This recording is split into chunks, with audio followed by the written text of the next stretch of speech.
Assalamualaikum warahmatullahi wabarakatuh. Halo teman-teman, kembali lagi ke channel Rian. Dan kali ini kita akan masuk ke sesi yang baru ya, ke seri yang baru yaitu sistem operasi. Dan di materi pertama ini kita akan membahas sedikit mengenai pengantar sistem operasi. Jadi sistem operasi itu apa gitu ya, fungsi, tujuan, kemudian komponen yang ada apa, kemudian gimana perkembangan sejarahnya. Nah, itu akan kita bahas sedikit di pengantar sistem operasi ini tentang materi pertama kita hari ini. Baik, kita langsung saja. Nah, sebelum kita masuk ke yang lain, ada baiknya kita harus tahu dulu ya, operating system itu apa gitu ya, atau sistem operasi itu apa gitu ya, atau yang biasa disingkat OS ya, OS operating system. Nah, jadi operating system sendiri itu sebuah software ya, dia sebuah software yang bertugas untuk mengatur, mengendalikan perangkat keras dan memberikan kemudahan untuk pemakai ya dalam penggunaan komputer dan juga mengendalikan operasi dasar dari komputer. Operating system juga akan melakukan layanan inti untuk software aplikasi yang menghubungkan antara user dan perangkat.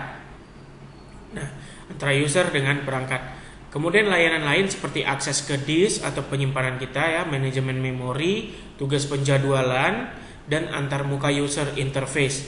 Nah, jadi operating system ini bisa disimpulkan bahwasannya operating system ini perangkat lunak yang menghubungkan antara perangkat keras dengan softwarenya ya, dengan software aplikasinya, dan juga menghubungkannya ke user ya, menghubungkannya ke user. Contoh sederhananya, misal kita punya printer. Setiap printer punya disknya ya, punya CD installernya. Nah, CD installernya ini adalah software aplikasi dari printer tersebut. Nah, untuk menghubungkan antara software aplikasinya dengan printernya tadi, kita menggunakan yang namanya operating system. Tanpa adanya operating system, kedua ini tidak bisa berhubungan. Ya, kedua ini tidak bisa terhubung. Nah, kemudian bagaimana bisa kemudian jika sudah ada operating system gitu ya, kemudian bagaimana menghubungkan kedua orang ini? Nah, itulah peran si user. Jadi saling terhubung ya, saling terhubung. Kalau kemarin di PTI mungkin kalian sudah pernah ya, input, proses, output ya, komponen utamanya itu 3 tentang si komputer. Jadi ada input, proses, dan outputnya. Kemudian ada juga brainware, software, dan juga hardware ya, brainware, software, dan hardware ya. Kemarin sudah ada brainware, software, dan hardware. Jadi di mana brainware adalah pengguna, software adalah perangkat lunak, dan hardware adalah perangkat keras, dan ketiganya saling terhubung. Tanpa adanya brainware, user, maka software dan hardware tidak akan bekerja ya, tidak akan bisa bekerja. Pak, sekarang kan ada otomatis, sistem otomatis. Siapa yang buat sistem otomatis itu? Brainware kembali kan. Brainware ini bukan hanya pengguna ya, brainware ini bukan hanya pengguna, tapi banyak ya. Brainware ini adalah programmer itu, kemudian admin database. Pokoknya brainware ini sangat luas, orang yang berhubungan dengan komputer. Nah, itulah brainware. Hubungannya seperti apa? Nah, itu luas ya. Bisa programmernya yang membuat sistem, bisa pemakainya yang menggunakan sistem. Jadi seperti itu. Nah, jadi operating system adalah yang menghubungkan antara software aplikasi dengan hardware-nya, dan juga software aplikasi dan hardware tadi terhubung juga dengan user. Nah, si operating system ini penghubungnya gitu. Nah, jadi setelah kita bahas sedikit mengenai pengertiannya, maka tujuan kita bisa dapat ya, di sini kita bisa jabarkan sedikit. Tujuan dari operating system adalah agar sistem komputer berjalan sesuai dengan kegunaan dan juga hardware bekerja dengan efisien. Nah, jadi balik lagi ya, ada hubungannya gitu ya. Semuanya itu tadi, sistem komputer berjalan sesuai dengan kegunaan. Nah, kalau sudah berjalan dengan kegunaan, maka hardware-nya dapat bekerja gitu. Kalau tanpa operating system, maka software aplikasi dan hardware tidak terhubung. Software aplikasi tidak terbaca oleh si hardware, seperti itu. Kemudian ada beberapa fungsinya, itu melakukan manajemen sistem, mengatur jalannya sistem itu gimana ya, mengendalikan berbagai sumber sistem seperti disk dan juga printer, mengatur sejumlah pemakai yang yang menggunakan sistem bersamaan. Kemudian membentuk penjadwalan proses-proses di dalam sistem. Nah, jadi setiap sistem di dalam itu di-manage oleh si operating system. Ketika ada yang menggunakan printer, ketika ada yang menggunakan softwarenya di dalam gitu ya, semua diatur oleh si operating system ini. Kemudian kalau maksud penjadwalan proses dalam sistem adalah ketika kalian membuka menghidupkan ya, misalnya menghidupkan laptop atau PC kalian, maka itu sudah diatur oleh si operating system. Pertama dia harus menghidupkan apa? Pertama harus dia alirkan listrik kemana untuk hidupnya. Kemudian nanti akhirnya menuju ke interface, ke monitor, lalu masuk ke desktop. Nah itu semua sudah ada proses-prosesnya dan diatur oleh operating system. Nah jadi itu sedikit mengenai apa sih operating system itu. Oke, kemudian perkembangan. Kalau kita bicara perkembangan, ini panjang ya. Kita sedikit aja kita singkat.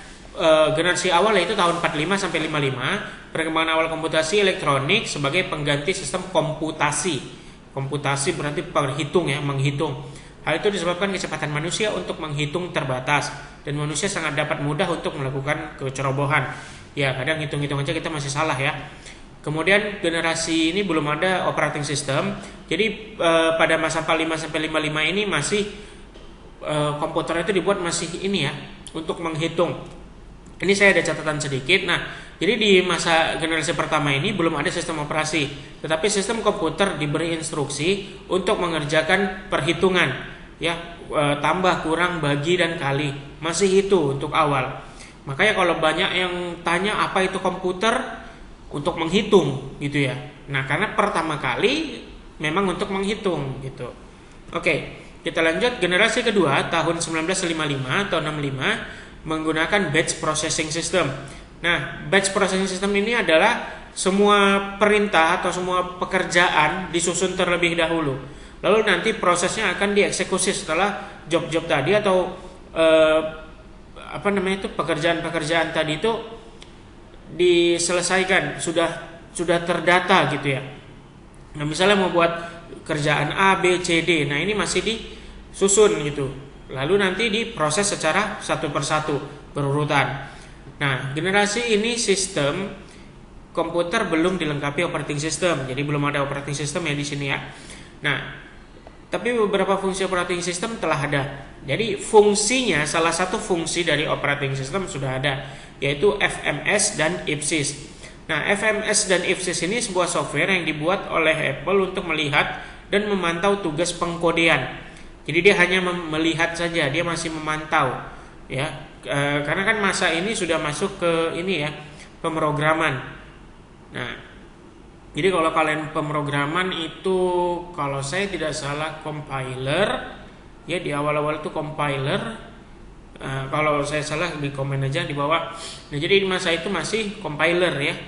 Nah, jadi sedikit gitu. Nah, itu salah satu fungsi dari FMS dan IPSYS. Kalau kalian mau lebih tahu lagi FMS dan IPSYS ini ya coba cari aja di tempat lain. Kemudian saya coba di sini lihat catatan. Nah, jadi seperti ini tadi ya batch processing system ya. Jadi job 1, job 2, job 3, job 4 ini disusun ya, nanti akan diproses oleh salah satu fungsi operating system tadi. Nah, itulah batch processing system ya. Yaitu pekerjaan dikumpulkan dalam satu rangkaian kemudian dieksekusi secara berurutan. Nah, kalau kita lihat tadi tujuan dari ini ya, fungsi dari operating system adalah melakukan penjadwalan proses-proses dari sistem. Nah, ini kan salah satunya gitu. Nah, itulah disebut batch processing system. Ada batch-nya dia, ada urutannya gitu. Nah, sistem komputer belum dilengkapi ISO, tetapi beberapa fungsi dasar ISO telah ada. Nah, itu salah satunya adalah BPS tadi, penjadwalan tadi. Oke. Nah, kemudian kita lanjut. Generasi berikutnya nih, sedikit gambaran aja ya batch processing system. Ini ada panel-panel ya, urutan pekerjaannya. Oke. Perkembangan sistem operasi ketiga. Generasi ketiga tahun 65 sampai 80. Operating system pada generasi ini dikembangkan untuk melayani banyak pemakai, di mana para pemakai berkomunikasi lewat terminal secara online. Nah, di sini sudah online ya, tapi masih melalui terminal. Operating system menjadi multi-user, dapat digunakan oleh orang banyak, multi-programming, banyak melakukan program yang banyak ya, melakukan banyak program yang dijalankannya gitu maksudnya. Kemudian multitasking, melayani banyak tugas dan pekerjaan. Nah, jadi di sini sudah mulai terbentuk sebuah komputer yang baik ya, komputer yang baik. Kita coba nyontek catatan kita. Nah, jadi di sini sistem komputer dikembangkan untuk melayani banyak pemakai interaktif sekaligus dan online, langsung dihubungkan ke komputer. Sistem komputer menjadi multi-user dan multi-programming. Di mana multi-programming maksudnya adalah melayani banyak proses sekaligus pada satu waktu. Nah, kemudian karena komputer harus menanggapi permintaan pemakaian secara cepat, maka dikembangkan teknik time sharing sehingga pemakai merasa dilayani terus-menerus. Padahal sebenarnya digilir per satuan waktu yang singkat. Nah, jadi itulah hebatnya komputer ya. Walaupun kita lama, komputer bisa melakukannya dengan cepat. Seperti kita menghitung banyak ya, berapa kali berapa kita harus tahu rumusnya berapa segala macam. Nah, jika menggunakan komputer atau kalkulator, maka kita tinggal masukin angka-angkanya udah selesai gitu. Nah, itu tadi waktu yang digunakan di komputer itu lebih cepat. Makanya dibuat di sini sehingga pemakai merasa dilayani secara terus-menerus, padahal sebenarnya digilir per satuan waktu. Nah, jadi ada proses tunggu-menunggu tadi ya. Oke, ini sedikit gambarannya aja, pemanis saja. Baik, generasi keempat atau generasi kelima ini udah bagus ya, udah mulai bagus. Sudah ada tampilannya, sudah ada antar mukanya. Jadi pada masa generasi keempat 80 sampai 2000-an, operating system telah menggunakan graphical user interface (GUI). Ya, GUI, graphical user interface, yaitu antarmuka komputer yang berbasis grafis yang sangat nyaman dan mudah digunakan.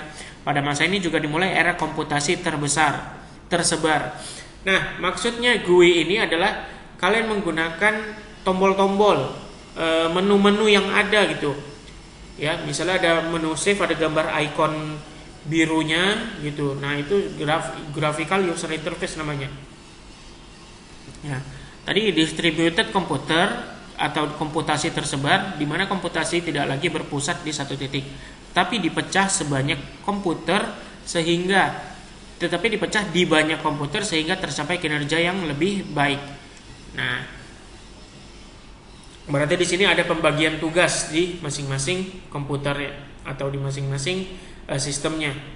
Kemudian generasi selanjutnya atau generasi sekarang ya, diperkenalkan operating system yang berada dalam sebuah operating system bergerak atau mobile, handphone kita itu Android OS gitu ya, iOS gitu.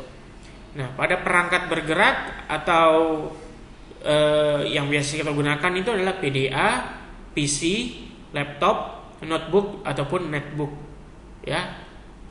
Nah, jadi di sini sudah menggunakan laptop kita ya, sudah masuk generasi selanjutnya. Operating system jaringan virtual juga berkembang, sehingga dalam satu jaringan hanya diinstal satu buah operating system pada perangkat server. Nah, jadi di sini operating system itu diinstal di satu komputer server namanya. Nah, kemudian nanti server ini terhubung dengan komputer-komputer lain. Itulah disebut klien. Ya, itulah disebut klien komputer. Jadi klien komputer ini akan mengakses sistem operasi yang ada di server, sehingga hanya satu PC yang diinstal operating systemnya. Klien-klien tadi tidak perlu install, hanya mengakses sistem si server. Itulah kenapa kalau kita membuat sebuah komputer server itu disebut superkomputer. Nah, kalau kalian kemarin masuk di PTI atau ya, PTI awal tentang komputer itu apa, perkembangan komputer, ada superkomputer. Nah, superkomputer ini spesifikasinya itu sangat-sangat tinggi karena contohnya tadi itu dia memiliki operating system satu di server. Klien tidak memiliki operating system sendiri, melainkan mengakses si server. Ya, mengakses si server. Seperti itu. Nah, ini nanti lebih jelasnya di jaringan sih kalian ya, di jaringan. Tapi ini gambaran saja. Jadi kalian punya 5 komputer misalnya, satu komputer disebut server. Di server ini kalian install operating system, kalian install printer, kalian install Microsoft Office Word misalnya. Nah, di empat klien yang lain kalian hanya mengakses si sistem milik siapa nih? Server, ya, milik si server. Jadi nggak perlu install lagi printer, install lagi Office, install lagi operating system di mana nih? Di klien tadi ya, di klien gitu. Nah, jadi semuanya terhubung ke server seperti itu. Oke, sebelum masuk kemarin kita coba sedikit lagi tadi generasi keempat ya. Nah, jadi di sini meningkatnya kemampuan komputer PC ya dan teknologi jaringan. Nah, ini tadi udah saling terhubung ya server dengan klien. Kemudian kenyamanan dalam mengoperasikan sistem komputer yaitu dengan adanya GUI tadi, antarmuka komputer. Kemudian pada 1990 komputasi tersebar. Itu sistem operasi yang diperuntukkan jaringan komputer. Pemakai tak perlu menyadari keberadaan komputer yang terhubung, di mana pengalokasian kerja sudah secara otomatis dilaksanakan sistem operasi. Nah, jadi kalau dulu kan di awal-awal generasi itu kita yang menjalankan sistem tersebut, kita yang menjalankan perhitungannya secara manual di komputer itu. Nah, dengan adanya sistem operasi sudah dilakukan oleh si sistem operasi, kita nggak perlu lagi. Pemakai memandang jaringan komputer sebagai satu unit prosesor besar, walau sebenarnya terdiri dari banyak proses komputer yang tersebar.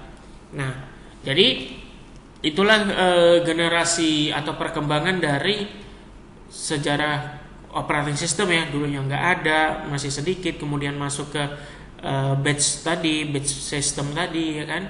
Baru sekarang sudah ada operating system yang bisa membantu kita mengerjakan segala hal seperti itu.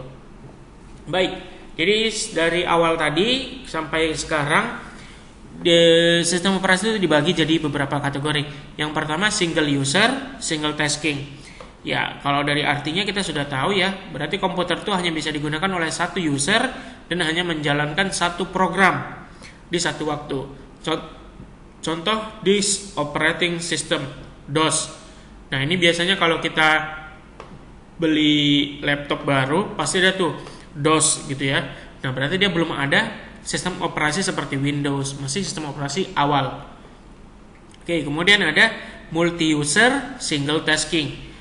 Satu komputernya bisa digunakan banyak user, banyak pengguna ya, tapi hanya bisa menjalankan satu program aja gitu. Nah, contohnya adalah Novell NetWare. Nah, itu bisa kalian cari sendiri.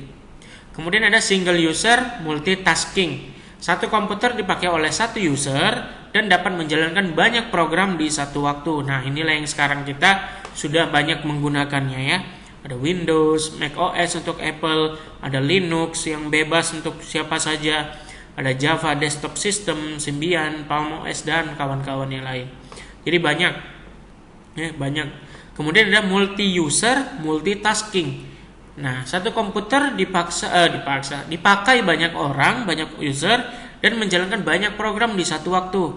Nah, ini biasanya untuk ini ya, server tadi yang saya bilang.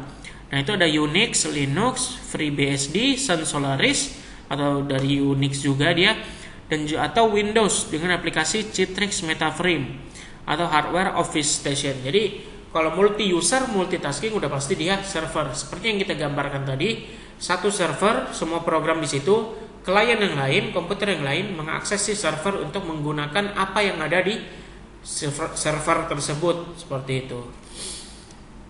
Oke. Nah, jadi ini sedikit kita bagi-bagi lagi dari fungsi, tujuan dan pengertian sistem operasi tadi ya. Peranan sistem operasi yang pertama ada resource manager. Ya, resource manager, pengelolaan sumber daya ya, kemudian mengalokasikannya. Nah, itu seperti memori, penyimpanan, CPU, processing unitnya, disk drive dan perangkat lainnya. Dia yang ngatur semua sumber dayanya, listriknya yang diperlukan berapa, dia yang ngatur semua. Kemudian ada interface. Nah, ini tampilan tadi ya, sebagai perantara antara pengguna dengan perangkat keras, dengan menyediakan tampilan kepada pengguna yang lebih mudah dipahami dan bersahabat, user friendly. Nah, contoh seperti ini. Nah, ini kan ada page view, read aloud, kemudian ada zoom out, zoom in, zoom out ya. Kemudian ada reload. Nah, ada apa nih? Apa yang namanya? Rotate. Nah, rotate. Kemudian ada fit to it. Nah, ini tombol-tombol ini adalah sedikit contoh dari GUI atau interface Nah, jadi kita nggak perlu ketik-ketik lagi. Kalau kalian pernah main di command prompt, nah itu kan kalian main ketik ya. Kalian main ketik. Nah, pada saat kalian ketik perintah-perintahnya semua, nah itu dia masih menggunakan apa ya disebutnya? Saya lupa. Tapi dia tidak menggunakan GUI. Tidak ada grafiknya di situ. Nah, sedangkan sekarang kita tinggal klik saja gitu. Nah, itulah GUI tadi. Oke. Kemudian koordinator. Nah, dia mengkoordinasi dan menyediakan fasilitas sehingga aktivitas yang kompleks dapat diatur dan dapat diproses secara berurutan. Nah, ini termasuk seperti batch tadi ya. Dia harus tahu nih yang mana yang harus diproses duluan gitu. Oke, kemudian guardian menyediakan akses kontrol yang bertugas untuk melindungi file dan memberi pengawasan pada data dan program. Nah, dia bertugas ini ya bisa dibilang seperti antivirus, tetapi dia hanya menyimpan atau menjaga si file tadi tidak berantakan, karena file tadi kan berupa data digital, berupa aliran listrik. Nah, seperti itu. Kemudian ada gatekeeper, berfungsi sebagai pengendali hak akses oleh pengguna yang mengendalikan siapa saja yang berhak masuk ke dalam sistem dan mengawasi apa saja yang dilakukannya. Nah, untuk hak akses ini kalau kalian pernah ini ya, kotak-katik itu ada guest mode dan juga ada admin mode ya. Bukan admin mode sih, ya kalian sendiri atau kita yang punya sendiri sistemnya. Jadi kalau kita yang login menggunakan password untuk login atau untuk masuk ke laptop atau PC kita ya, nah maka semua terbuka gitu ya. Artinya semua aplikasi ada untuk kita pakai. Tetapi ketika kita mengakseskan guest mode atau masuk dengan akun lain, nah itu hanya dasar-dasarnya saja. Misalnya kita di akun kita, di user kita install Office. Nah di guest mode itu tidak ada Office, dia hanya standar saja gitu. Nah jadi itu gatekeeper. Organizer, ya dia melakukan penjadwalan, ya penjadwalan masukan atau input oleh user, pengaksesan basis data, proses komputasi dan penggunaan komputer. Jadi dia yang mengatur semua, yang mengorganize pada saat input user itu ngapain, kemudian pengaksesan basis data dia harus apa gitu. Nah, jadi dalam itu semua dia yang mengaturnya. Kemudian ada akuntan gitu ya, untuk mengatur waktu CPU, penggunaan memori, pemanggilan input output, disk storage, dan waktu koneksi terminal. Server berfungsi untuk melayani pengguna komputer. Nah, jadi dia untuk accountant ini maksudnya adalah dia yang mengatur semuanya, penggunaannya, dia yang menghitung, melakukan perhitungannya semua. Waktu untuk memproses ini berapa, kemudian memorinya digunakan berapa, kemudian kalau dia menyimpan penyimpanannya berapa. Nah itu dia sudah perhitungkan. Makanya kalau kita punya flash disk atau hard disk kita 500 GB, kemudian kita simpan sebuah file 1 mega misalnya, maka 1 mega dia akan masukkan ke hard disk kita. Kemudian hard disk kita akan berkurang 1 mega menjadi 499 mega kan gitu. Nah, jadi itu diatur oleh si accountant ini atau sistem operasi sebagai accountant. Gitu. Nah, kemudian ada komponen sistem operasi. Nah, ini tadi ya, ada hardware, software dan juga user. Tapi di sini kita tambahkan satu operating system. Baik, nah, di sini user sebagai pengguna. Oke, kita ikutin aja urutannya. Nomor 1 berarti hardware, sumber daya utama untuk proses komputasi. Nah, jadi hardware ini ya, perangkat keras ini yang melakukan perhitungannya. Terdiri dari CPU, memori, dan perangkat input output, mouse, keyboard, monitor, ya. Kemudian ada sistem operasi, melakukan kontrol dan koordinasi penggunaan perangkat keras pada berbagai program aplikasi untuk user yang berbeda. Nah, jadi sistem operasi ini melakukan pengaturan, ya, pengordinasikan perangkat kerasnya ngapain nih ketika user mau melakukan sebuah program, ya, melakukan sebuah perintah gitu maksudnya. Jadi operating system yang menghubungkannya. Kemudian program aplikasi menentukan cara sumber daya sistem digunakan untuk menyelesaikan permasalahan.